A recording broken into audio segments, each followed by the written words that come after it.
We had met only a few weeks after I had started my first job after graduating from college.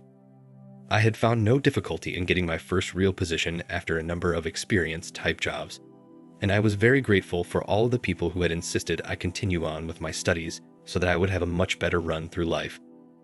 I, of course, didn't believe them, but for some reason, I persisted where necessary and then found myself graduating with honors. I had made it big time. Stephanie worked as an assistant in an exclusive frock salon which served the rich and famous. She had been there for 2 years and had settled in very well. She loved the work and the people she met. I had met up with Stephanie quite by accident. She had decided to eat her lunch at a local cafe which was not far from her work. She was sitting at a table with one of her friends when the friend turned to me, sitting at the next table, and asked me if I would pass them the sugar for their coffee. Of course, I obliged and received a beaming smile of thanks from both of the girls. Not long after I had passed the sugar, I realized I needed some for my own coffee. When I stood up and came over to their table, I could have just reached over and grabbed it myself, but didn't, and began to ask for the sugar, and Stephanie, in a playful mood, told me they didn't have any sugar and promptly hid the container in her lap. This provoked a bit of a laugh, and then Stephanie produced the sugar, apologized for their silly fun, and invited me to join them.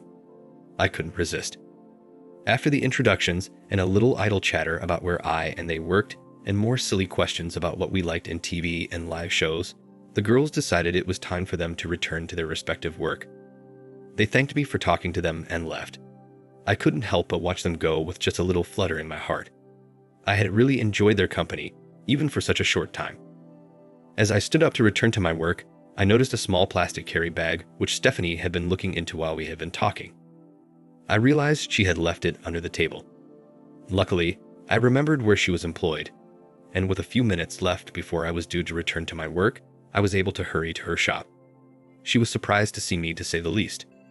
She was even more surprised when I asked her if she had left the carry bag under the table. She was quite shocked to think she had been that silly and thanked me profusely. She said she must have been distracted because she rarely did silly things like that. After returning the bag to her, I turned to go back to my work. Stephanie called me back and thanked me once again and asked me if she could buy me a drink after work to thank me. Of course I accepted, and we agreed on a local bar. All through the afternoon, I kept thinking of Stephanie and her friend. Whilst her friend had initially attracted me more, I soon realized it was Stephanie whom I was more interested in. The afternoon couldn't pass quickly enough. As soon as I could, I headed for the bar and waited to see if Stephanie would come. It wouldn't have been the first time I had been stood up if she didn't turn up. I didn't have very long to wait before this lovely girl came rushing into the bar area. She greeted me with a very friendly smile and told me she had been hurrying so she wouldn't keep me waiting. We ordered our drinks and then found a table which was away from the bar and in a nice quiet area.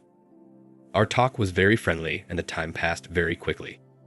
Stephanie was particularly pleased I had found her parcel because it contained some special accessories for one of her customers, and she would have been in terrible trouble if she had lost it. It made me very happy to hear I had been of help to her. After a second and later a third round of drinks, I glanced at my watch to find the time had really slipped by and it was time to eat. I asked Stephanie if she would care to join me in a meal, and she accepted very quickly. I gathered Stephanie was a bit keen on me, and I had to admit I was very keen on her. We moved to a nearby steakhouse and enjoyed our meal. We were very friendly by the time we had finished our meal, and when I asked Stephanie where she lived, she told me she had a flat nearby. I offered to walk her home, and she accepted readily. She hastened to tell me she had a flatmate and she would be at home.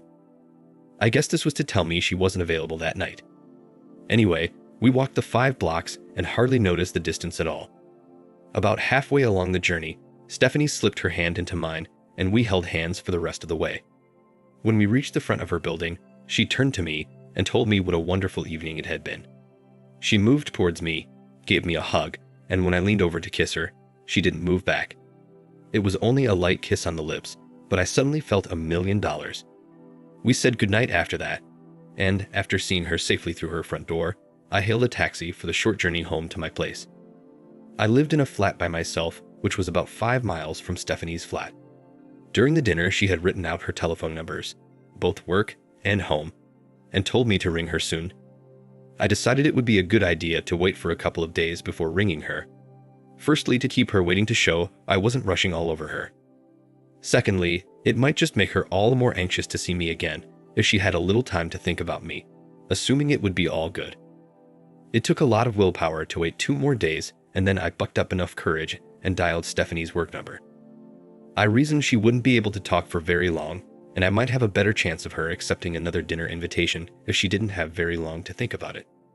As soon as she answered the phone, the level of excitement rose in her voice, and I could tell it was genuine.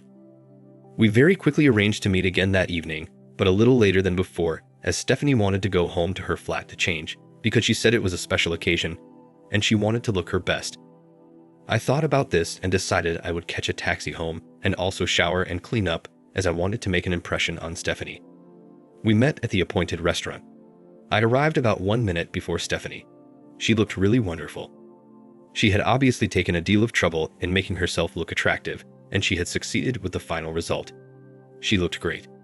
She was dressed in a black cocktail dress, which was quite short, well above her knees, and the top was slightly low-cut and held up with 2 spaghetti straps. She had slightly high-heeled shoes on which made her legs look lovely, and she had been to a hairdresser and had her hair done. She looked really pretty. I wondered why she had gone to so much trouble. I must say I looked quite smart too, as I had changed into a very casual lounge suit, and this made me feel good. We made a good pair. We were escorted to our table, nice and secluded, in the dining area, and we glanced at the menus which the waiter had handed to us. We were really only skimming over the menus, because we were sneaking furtive glances at one another over and around the menus, just like a couple of kids.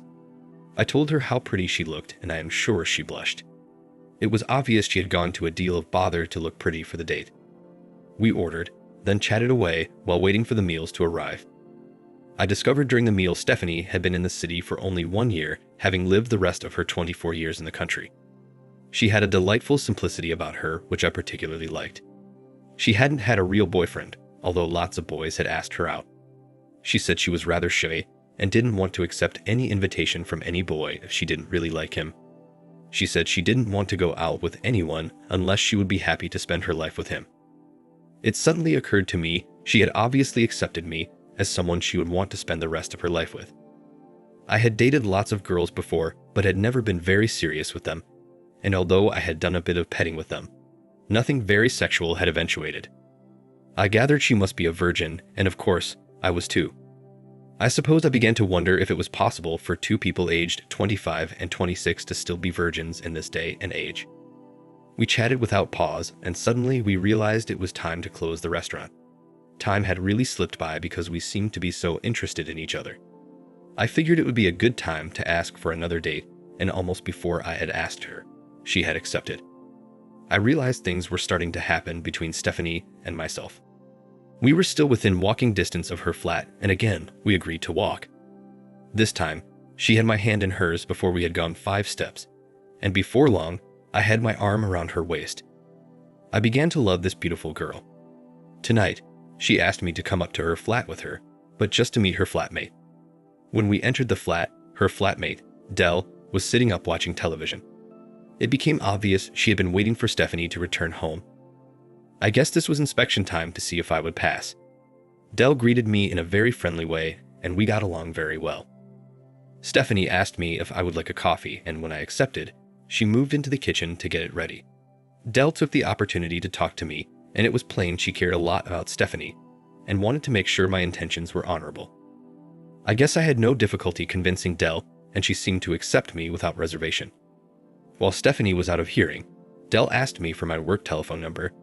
She wanted to ring me tomorrow and talk to me about Stephanie. I thought this was a bit odd, but quietly wrote my number on a card and handed it to her. We 3 chatted on for about an hour, and soon it was almost 1 a.m.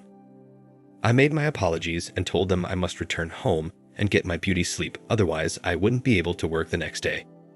Although they laughed at me, they agreed it was late, and Dell moved into her bedroom, and Stephanie moved over to me to give me a goodnight kiss before I left. She told me how much she had enjoyed the evening and looked forward to the next occasion. I had been smart enough to make the next date 3 days. Hence, this would give us a bit of breathing space and a chance to get a little keen about the date. After several kisses, Stephanie said goodnight, and away I went. Home to a deep dreaming sleep, dreaming about Stephanie. The next day, Dell rang me at work, She asked if I would be able to talk to her, and I explained I had my own office and wouldn't be disturbed. She immediately asked me if I was serious about Stephanie. She simply said, "Stephanie is too good a girl to be stuffed about by some idiot who doesn't really care about her. I will do everything in my power to look after Stephanie, and this includes making sure you are on a level and not out just for a quick screw." This sudden outburst startled me, as I hadn't thought Dell would talk to me that way. I soon realized Dell was deadly serious and really thought a lot of Stephanie. I told her just how much I cared about Stephanie, and I was only interested in a long-term relationship if Stephanie felt the same way about me. She told me Stephanie was head over heel in love with me. I became quite excited about this and told Dell I felt the same way. I thanked her for her concern about Stephanie and assured her I would only treat Stephanie with the greatest respect. I felt she was the one for me, but it would take the two of us to tangle. Dell accepted this and wished me well. It appeared she had known Stephanie since kindergarten, and they had looked out for each other since then. The only other thing Dell said was, she had been surprised I hadn't tried to sleep with Stephanie last night because it was so late. I simply told her I wasn't that sort of a person and was prepared to wait for the right time. She told me I had done the right thing. The next 6 dates went wonderfully, and we could both see a true love blossoming between us. It was on this last date that we really committed ourselves to one another and agreed we would be together for a long-term relationship. It would be simple to say we continued to see each other on very regular occasions, and the relationship became deeper, but we still resisted making love together, as Stephanie had told me she wanted to wait, at least for the time being. After 6 months of continually meeting and talking and doing a little bit of petting, I proposed marriage to Stephanie, and without any hesitation, she accepted. We set the marriage date for 6 months. In the next 6 months, Stephanie took me home to meet her parents and the rest of her family. She had a wonderful family, and I was really made welcome in their homes and accepted as one of the family. Stephanie was thrilled at how well I had been accepted, and this deepened our love. I also took Stephanie to meet my family, and they accepted her just as well. I guess we had ideal families, and it looked as though we were set for the wedding. The wedding wasn't a huge one, just our families and a few friends. And as soon as the ceremony was over, we moved to the reception and enjoyed a great meal with everyone. During the reception, Dell, who was Stephanie's bridesmaid, pulled me to one side and told me how excited she was at the way I had treated Stephanie. She told me she thought maybe at the beginning of the relationship I was just a go-getter and was out to just make use of Stephanie. She gave me a great hug and told me she loved me for what I was doing with Stephanie. It was obvious they were very close, and although Dell wasn't happy I was coming between them, she accepted me, and that was that. Our first night was wonderful. We found our two bodies and explored every part of each other. We made love, and, apart from the initial pain when I popped her cherry, we found it was worth waiting for. We went on a honeymoon, and although we went to a number of resorts during our travels, we didn't see much of the sights as we were too busy making love with each other. This was real love. On our return from the honeymoon, we moved into my flat on a temporary basis until we found another more neutral place to stay. We wanted a place of our own, not one which one of us was familiar with. After a couple of weeks of hunting, we found a delightful place to live and began to settle down to married life. Sex was wonderful. We were both quite inexperienced to begin with, and we even bought a manual so we would be able to learn more about love and sex. This worked very well. We were still very good friends with Dell, and although she missed Stephanie a great deal, she always kept that to herself. Our home wasn't very far from Dell's flat, and we saw a deal of her. It wasn't a great surprise when one day, Dell told us she had found herself a man and she was in love. We were very happy for Dell. Our first 2 years went wonderfully well. Stephanie and I still worked at the same places and everything was going along smoothly. Stephanie was now managing not only the shop she had been working in, but we had bought another similar business in another suburb, not far from where we lived, and now we had a fashion shop of our own. The purchase had been with the blessing of the owner of the store where Stephanie had worked, and she even helped us select the store we wanted. Stephanie was working at 2 jobs, but doing them very well. She had a young and very talented girl working in our shop, and she was doing a very good job. Suddenly, trouble reared its head. Stephanie and I were lying in bed, and after making love, Stephanie leaned up on one elbow, looked me right in the eyes, and said, "Darling, I would like to make love to another man." I couldn't have been more stunned if she had hit me with a hammer. What on earth had made Stephanie say that? When I attempted questioning her about why she would want to make love to another man, she simply told me the girl who was managing our store had been talking to her and had been telling her how wonderful it was to make love to different men. Colleen had told Stephanie she didn't know what she was missing out on, and she should at least try it with at least one other person because she would soon know what was missing. I couldn't believe what Stephanie was saying. Why was she taking any notice of Colleen? What could she possibly think would be different? Now I had to quickly think how I could stop this silly talk. Over the next month, Stephanie kept on and on about wanting to make love to another man. Nothing I could say to her seemed to have much effect on her.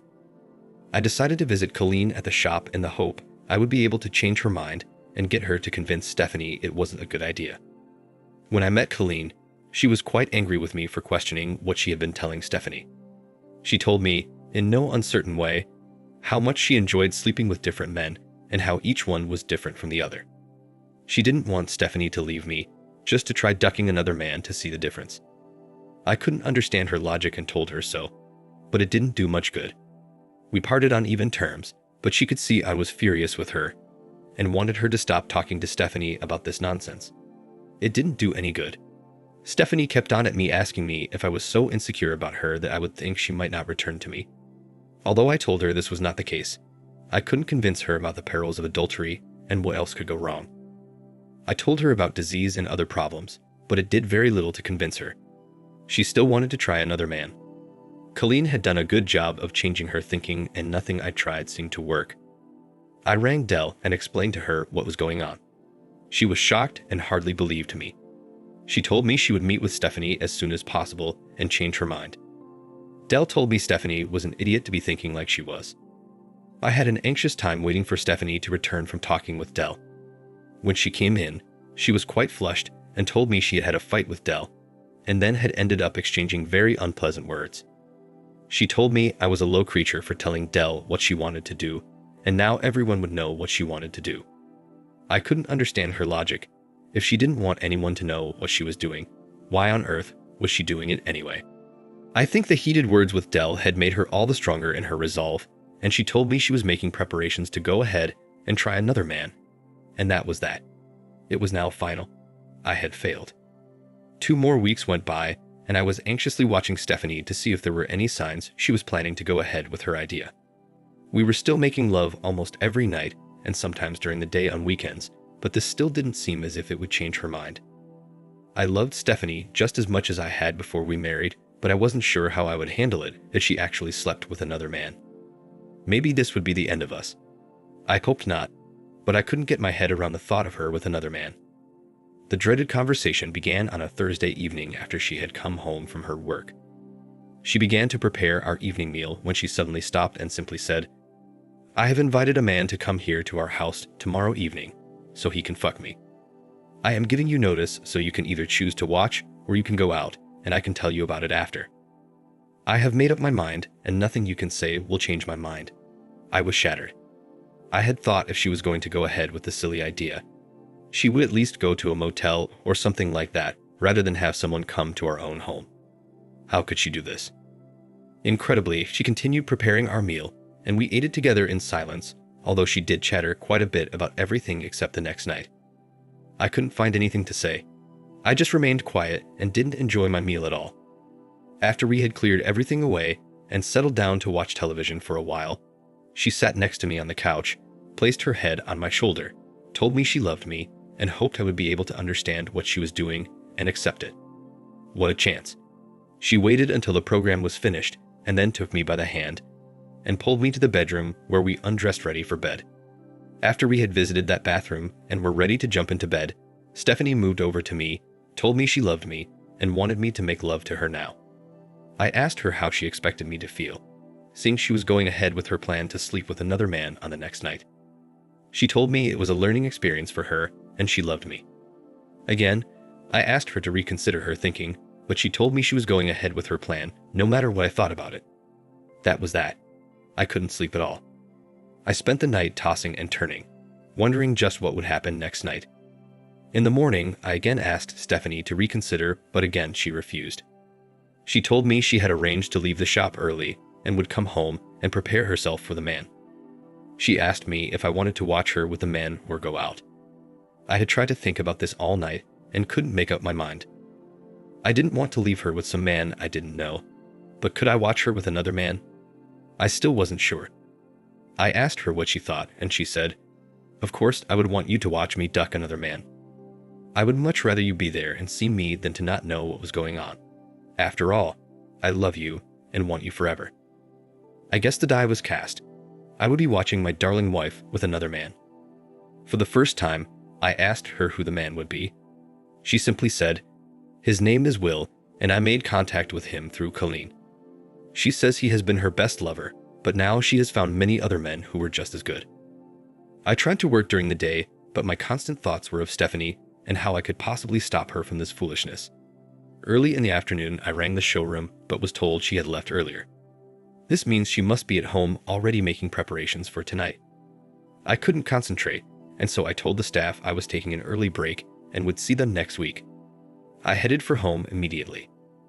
When I opened the front door of our place, I couldn't see Stephanie and wondered if she was really at home. When I wandered towards the bathroom, Stephanie opened the door and, having just stepped out of the shower, was standing in front of me. She asked me how she looked. I have always felt strongly that Stephanie has the most beautiful body, and so I told her so. Stephanie is tall and beautifully proportioned for her height.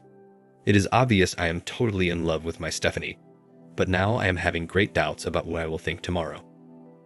I again pleaded with Stephanie not to go ahead with this stupid idea, but no matter what I said, she simply told me she was going ahead with it no matter what. What a change, Stephanie. I just cannot understand why this change has been so dramatic. I again pleaded with Stephanie to forget the whole idea, but she said her mind was made up. She was dressed in a nice black mini dress, which resembled the very first dress she had worn when on our first date. I asked Stephanie if she realized I would probably leave her if she went ahead with her silly idea, but she said she didn't think I would be that silly. Well, I would show her. At precisely 7 p.m., the doorbell rang, and it was easy to see Stephanie was becoming very excited, and I could see a slight twitch in her face as she turned to look at me.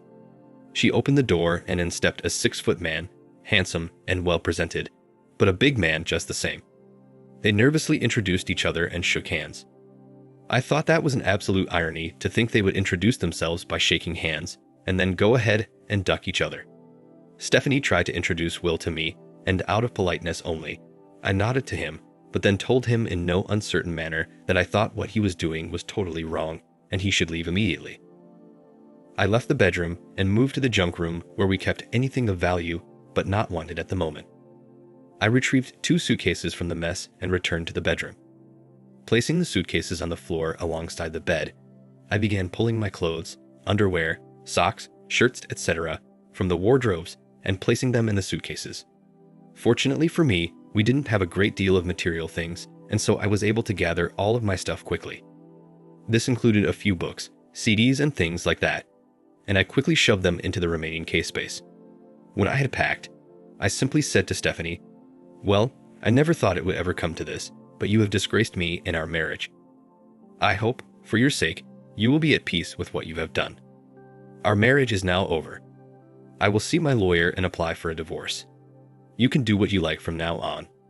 If you want to stay in the house, you can pay the rent. It is now over for me." For the first time, I actually saw concern on Stephanie's face, and she said, "Darling, this is only an experiment. There is nothing between Will and me. Surely you can't begrudge me that." As I picked up the 2 suitcases, I said to Stephanie, "From the first time I met you, right up until yesterday, I have loved you like no one else could ever do, but you have betrayed me in a manner which I cannot understand. We are now finished, and that is that. I don't ever want to see you again." With that said, I stamped out of the bedroom and moved out of the house and her life. I didn't have any bother finding a motel for the night. In fact, I booked for a week. I began unpacking my suitcases and set up the motel room as my home for a week at least. Perhaps it wouldn't be so bad after all. Now I had to erase the image of Stephanie completely. There was no turning back. There were a number of motels in our city, and it would take Stephanie a long while to locate me if she ever did. On Monday morning, I went into work as usual. After about an hour of not working, simply trying to fathom out what I should do now, I called all of the staff into the general office. I made an announcement to them telling them I had split from Stephanie and from now on, I would appreciate it if there was no reference to Stephanie from anyone. I also instructed the receptionist not to put any call from Stephanie through to me. The staff was stunned by my announcement. They all knew how devoted we were to one another, and this was a complete surprise. It was very uncomfortable working in the office because the staff tended to avoid me, not because they didn't like me, but mainly, I guess because they were frightened to talk to me for fear they would mention Stephanie. I solved this problem after the third day by telling them all I was taking 3 weeks leave, and they wouldn't see me for that period. My closest associate came into my office and closed the door. He was probably the only one close enough to me to understand just what I was going through. He sat down and told me he was shocked by the events of the last couple of days, and he thought my idea of taking some leave was a good one. He also suggested I go on a holiday and move as far as possible from our city. He said he would keep in touch with me on my holiday to let me know if anything of importance needed to be attended to, but mainly, I should try to forget the past. As he was leaving, he turned back at the door and said quietly, "Julie, our receptionist, has taken over 40 calls from Stephanie since Monday morning. She has done a marvelous job of blocking her, but it is a big strain on her.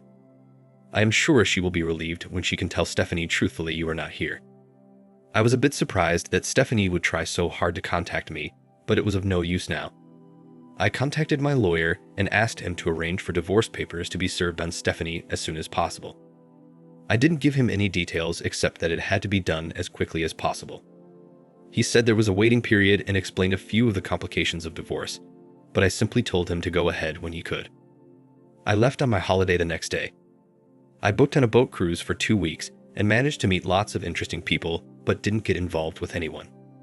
I couldn't trust myself to trust anybody now. I knew I would get over this in time, but this was not the right time.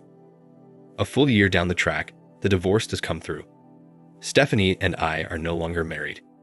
In the meantime, I have met a wonderful, understanding lady who is fully aware of my situation. She is in no hurry to do anything of a permanent nature, but she is a wonderful companion. When I make love to her, I can't help thinking of Stephanie.